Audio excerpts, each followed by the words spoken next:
These are so-called compatible or comparable ultrasound transducers for GE Corometrics Nautilus 5700LAX belt loop style.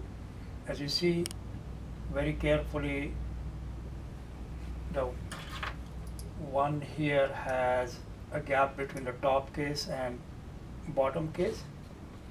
It's 100% compatible transducer, non-OEM parts, crystals, PCB, top case, bottom case, plastic parts, strain relief cable, molded connectors, and even though they are from same manufacturer, compatible manufacturer, they don't fit well together.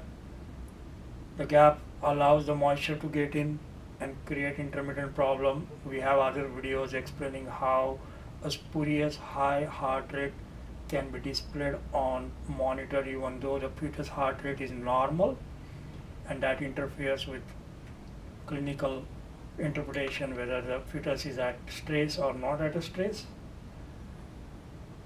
After watching these videos, biomeds have asked various questions, and we thought we would do this video and address all those questions once for all so that the end user or the biomeds are able to differentiate between OEM and non-OEM transducers and decide which are non-compliant, take them out of service in the interest of the patient or would-be mom. You see this transducer already strain relief is loose, it's moving. There is a rattling noise because the set screw inside fixing the strain relief keeps coming out. This from say manufacturer A. There is another manufacturer. You can take a close look at. This is also non-G compatible, 100% non-OEM, non-G parts, molded connector, different type, but totally molded. Very cheap quality, very cheap in price, and same problems. So these cables keep coming out very easily, they break very easily. Molded connectors create problem on fetal monitor. As they loosen the socket, it starts picking up spurious high heart rate for a fetus.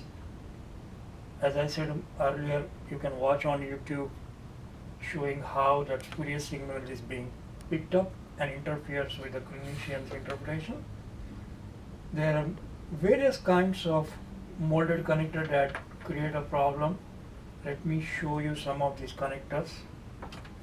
These are very pathetic one, though they look as if they are from G, but they are not from G. The original connector looks like this. It has a G logo, it's not molded, different parts are assembled together, it fits well with the monitor, and for years it does not create loose contact problem or spurious noise pickup. There is another type of which looks like as if it is original due to the color. It has arrow mark, it's a one-piece molded connector. Let us compare it with G connector.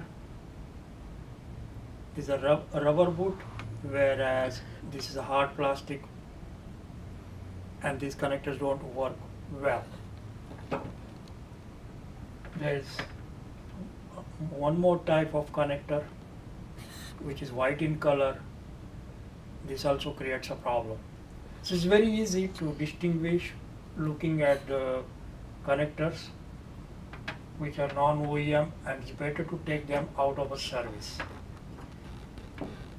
If you take a look at an original transducer, it looks neat, clean.